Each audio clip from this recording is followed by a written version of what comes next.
Bienvenue dans cette vidéo de présentation du logiciel Protope 1.0. Protope 1.0 est une solution informatique destinée à améliorer le travail technico-administratif des secrétaires médicales et des chirurgiens. C'est tout le dossier médical du malade qui sera stocké et archivé d'une manière digitale. Bien entendu, toutes les analyses médicales, les radios et toute autre pièce administrative doivent être scannées au préalable. Avec notre solution, toute la problématique de la sécurité et de la confidentialité des données médicales sera totalement réglée. Passons tout de suite à l'action. Et en cliquant sur l'icône qui est sur le bureau.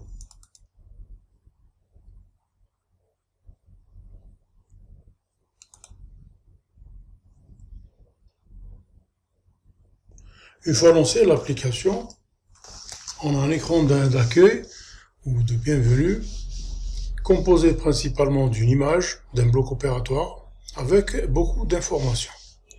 Par exemple, nous avons un ruban avec des menus. Il suffit de cliquer par exemple sur un menu pour avoir des informations. La première des choses, essayons de cliquer par exemple sur ajouter un malade. Nous avons un message d'erreur ou un avertissement qui nous dit qu'il faut configurer l'application avant de pouvoir l'utiliser. C'est ce qu'on va faire. Ajouter un établissement. Nous allons ajouter un établissement. Clinique Ibn Rushd.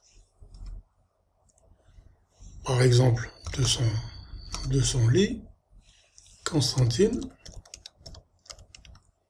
Et il suffit de double-cliquer sur le cadre pour ajouter une image ou un logo.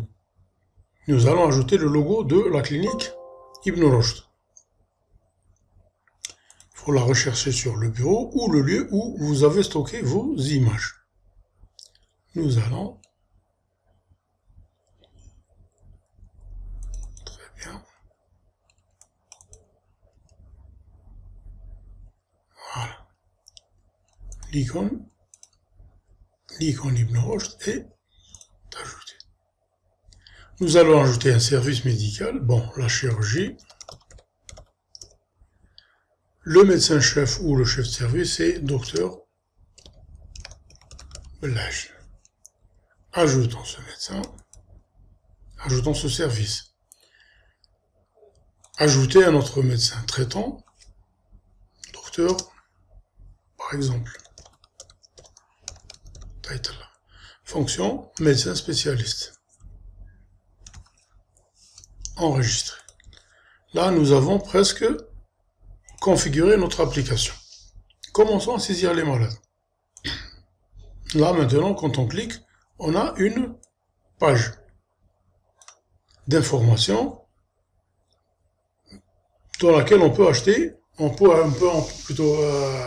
ajouter des malades.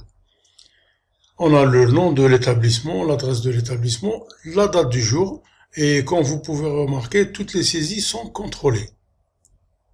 C'est un système d'aide à la saisie. Par exemple, essayons d'ajouter un malade demain. Voilà, on a un message d'erreur qui nous dit que la date d'entrée doit être inférieure à la date du jour. Rectifions. Ajoutons un matricule, par exemple...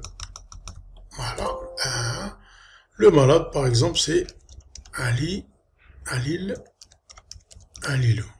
Sexe. Là, dans les combos, soit vous pouvez choisir avec la souris, soit vous pouvez choisir avec les touches de direction. Soit encore, vous pouvez taper la première lettre. Masculin. La situation sociale, la même chose. Vous pouvez choisir avec la souris ou... Par exemple, avec la première lettre ou les touches de direction. Nous allons mettre la date de naissance, c'est le 1er 1960. Automatiquement, nous avons l'âge qui est calculé, l'âge en an, l'âge en mois et l'âge en jour. Ajoutons l'adresse. Comme vous pouvez le voir, toutes les saisies sont contrôlées, sont aidées. C'est-à-dire, c'est de l'aide à la saisie. Autrement dit, l'utilisateur n'a à saisir que le peu d'informations. Par exemple, le nom, le prénom et l'adresse. Toutes les autres informations sont déjà pré-remplies ou présaisies.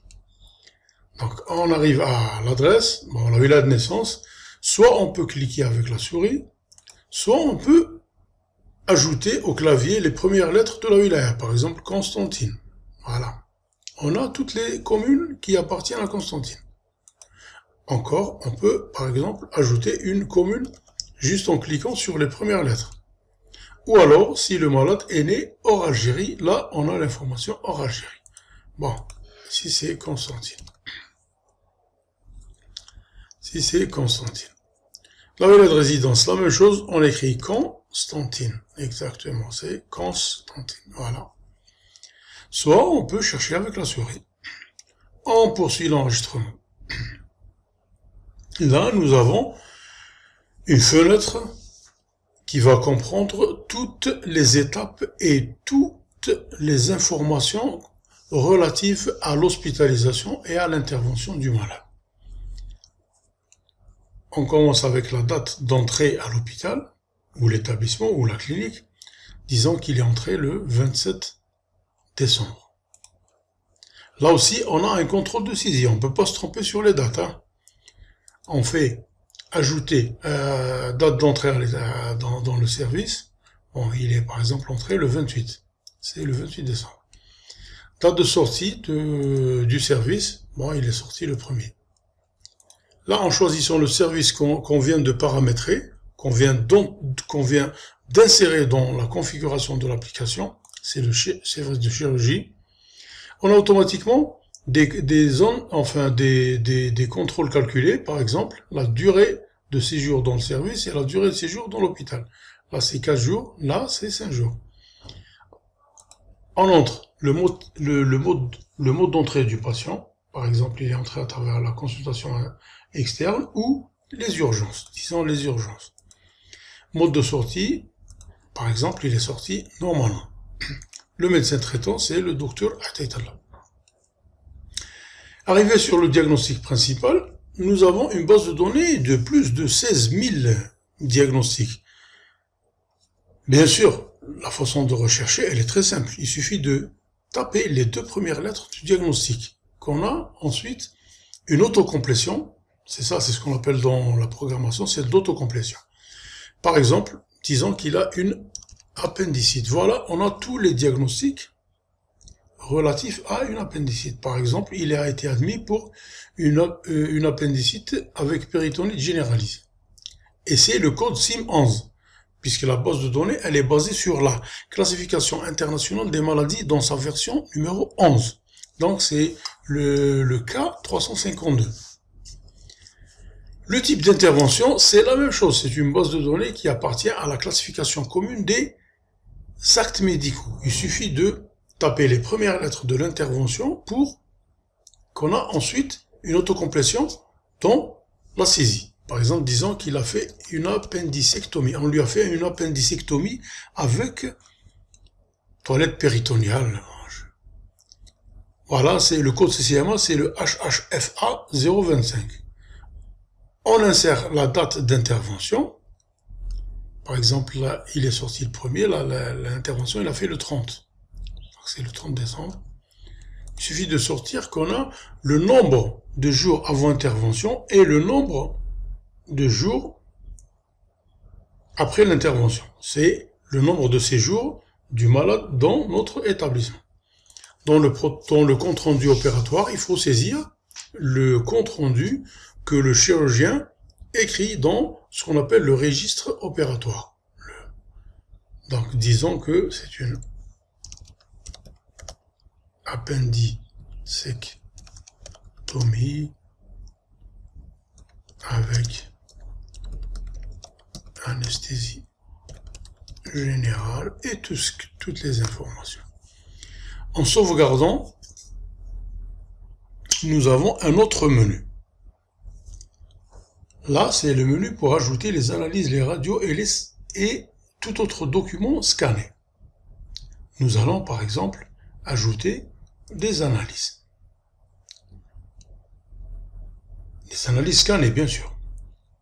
Là, nous avons, par exemple, voilà, il faut rechercher le document où on l'a stocké. Bon,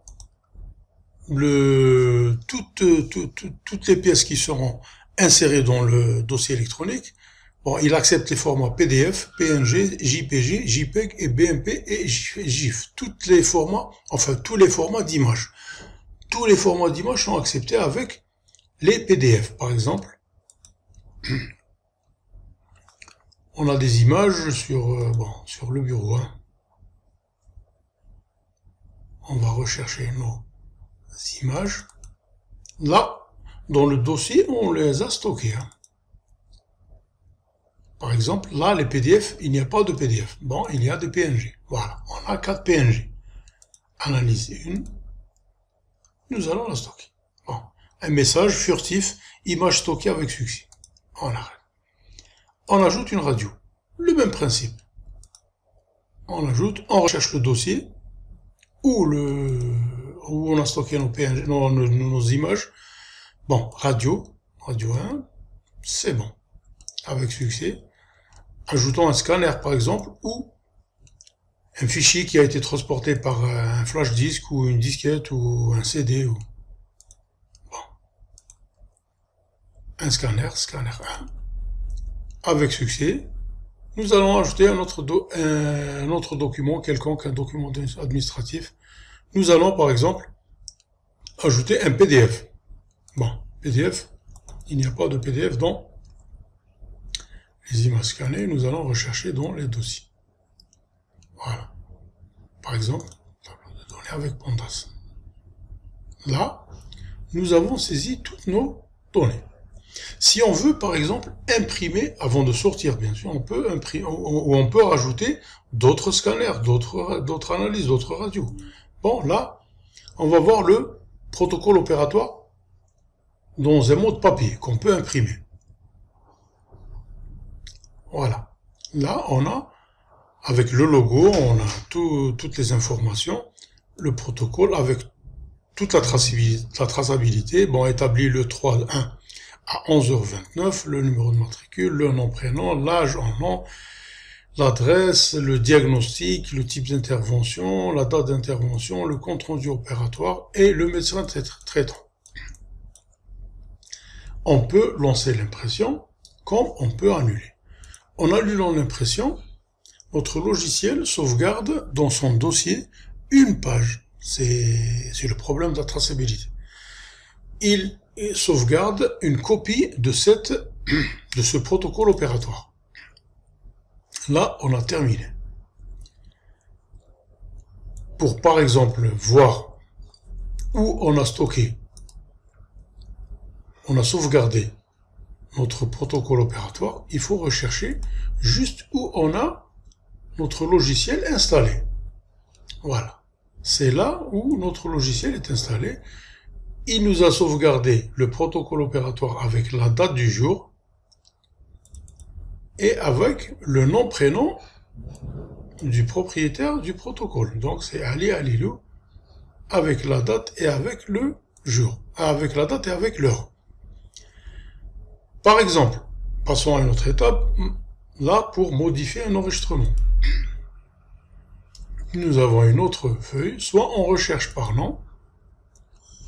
Par exemple, on a tapé la première lettre, on a toutes les informations sur le malade qu'on peut modifier, qu'on peut supprimer, et toutes les hospitalisations, si on ajoute une hospitalisation, ou on modifie. Là, c'est pour rechercher un malade, par exemple, qui vient pour des informations. On peut rechercher par matricule. Là, maintenant, nous allons voir ce qu'on appelle le tableau de bord. Voilà. Il suffit de cliquer sur l'icône tableau de bord pour avoir un aperçu des malades déjà enregistrés. Là, nous n'avons que 2 malades. Donc, nous avons deux graphiques avec un malade. Nous avons un graphique par sexe, sexe masculin, et un graphique qui renseigne sur le nombre de journées d'hospitalisation par type d'intervention. Là, nous avons une intervention avec 4 jours. Il faut savoir que nos graphiques sont personnalisables. Donc il suffit de cliquer pour personnaliser le graphique ou l'envoyer en tant qu'image ou l'imprimer alors. Là, c'est le tableau de bord. Nous allons ensuite voir les scanners et les pièces enregistrées ou stockées d'une façon numérique dans le logiciel. Là aussi, on peut choisir par nom de malade ou par matricule. Là, c'est le plus facile. Nous allons choisir par matricule. Donc, nous avons le patient qui a un matricule de 1111. Et voilà. Là, nous avons les renseignements sur le malade. Là, nous avons les renseignements sur l'hospitalisation. Et là, nous avons, c'est tout l'avantage, nous avons toutes les radios et toutes les pièces scannées qui sont stockées d'une façon numérique. Il suffit de cliquer sur l'image pour l'agrandir. Là, c'est un avantage. Il suffit de cliquer sur l'éditeur d'image pour pouvoir l'éditer s'il y a par exemple des images ou des anomalies sur un scanner, une radiographie. Et là encore, c'est plus facile. Voilà, on annote notre image. Et là encore, voilà notre image qui est annotée. Le même principe pour toutes les autres images. D'accord? Là, nous n'avons qu'un malade avec une série de renseignements scannés. On va faire tout de suite après une expérience avec une deuxième hospitalisation. Là, nous avons ce qu'on appelle les réhospitalisations.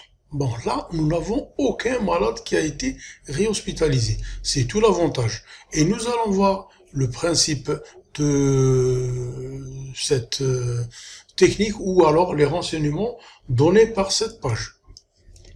Nous allons voir ensuite la liste globale des malades. Là, encore une fois, nous avons tous nos enregistrements, tous nos malades qui sont stockés dans un dataset qu'on peut par exemple exporter et voir, par exemple si nous avons des milliers de malades, nous pouvons l'exporter sous format Excel, sous format Word, sous format XML. Donc ce sont des bases de données qu'on peut ensuite exploiter à travers des logiciels par exemple, d'exploration des données, d'analyse des données. Là, on a par exemple quelques données. Dans tout notre dataset, nous avons par exemple le nombre de journées réalisées, qui est de 4, bon, pour un seul malade. Nous avons un seul malade, bon, 1. Nous avons la durée moyenne de séjour, c'est 4, donc là, c'est le peu de malades. Passons par exemple aux paramètres maintenant. Nous pouvons maintenant, par exemple, modifier notre établissement. Nous pouvons par exemple ajouter un service d'hospitalisation ou modifier un service d'hospitalisation. Là, par exemple, le docteur Blagel, par exemple, on peut ajouter, par exemple, là, c'est la chirurgie générale. Là, par exemple, nous avons modifié le nom du service. On peut sortir. On peut, par exemple, modifier un médecin traitant. Ou alors ajouter un médecin traitant. Là, par exemple, MS, donc on peut mettre médecin spécialiste. Là, on peut modifier, c'est bon. Là, on peut faire une copie de sauvegarde. C'est tout l'intérêt, par exemple, de la sauvegarde des données dans un lieu sûr. Maintenant que nous avons une base de données qui contient presque, par exemple, des milliers d'enregistrements, on peut juste faire un clic sur faire une copie de sauvegarde. Et là, notre logiciel nous sauvegarde une copie de notre base de données dans un lieu sûr. Généralement, c'est dans un dossier où situé l'exécutable du logiciel. Une autre technique ou un autre aspect, c'est ce qu'on appelle la restauration des fichiers de données. Admettons que nous avons, par exemple, suite à une panne technique ou à une attaque de virus, par exemple, on peut restaurer les données qu'on a sauvegardées auparavant. Par exemple, comme ici, par exemple, nous avons une copie de sauvegarde. Voilà, dans le même dossier, voilà, c'est la sauvegarde du 3. Cette sauvegarde, on peut, par exemple, ultérieurement, si nous avons eu des attaques de virus ou une panne quelconque dans le micro, on peut restaurer cette base de données. Il suffit de la rechercher et de restaurer les données et qu'on a toutes nos données presque intactes. Donc, c'est un avantage. Bon, après avoir passé en revue presque toutes les fonctionnalités, on n'en a pas tout vu, nous allons refaire par exemple une hospitalisation, juste histoire de voir comment fonctionne bien notre application. Bon, nous allons chercher ce matricule 11. Bon, ce malade. Le malade, on peut le modifier. On peut modifier son enregistrement, bien sûr. Bon, là, on va pas modifier. Voilà, on va sortir. On peut le supprimer. On peut, par exemple, modifier l'hospitalisation. On peut modifier les dates, les diagnostics. On peut supprimer l'hospitalisation, comme on peut ajouter, par exemple, une hospitalisation. Donc, ce malade est revenu. Il est sorti, bon, il a été réadmis le premier. Dans le service, il a été réadmis le premier. Bon, il en est sorti, par exemple, le 3, cette journée. Bon, c'est toujours la chirurgie générale, donc il est resté 2 jours.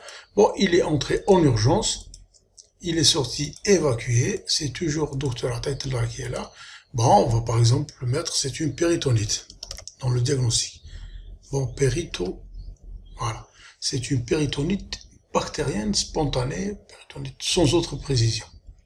Voilà, c'est le cas 6509. Bon, on va faire par exemple un lavage péritonial ou une je sais pas, un drainage, une évacuation. On va chercher un diagnostic qui est conforme avec la péritonite. Appendicite, bon. Toilette péritoniale, bon. L'intervention, bon, on l'a fait le 2. Donc le malade n'est resté qu'une journée avant l'intervention. Bon.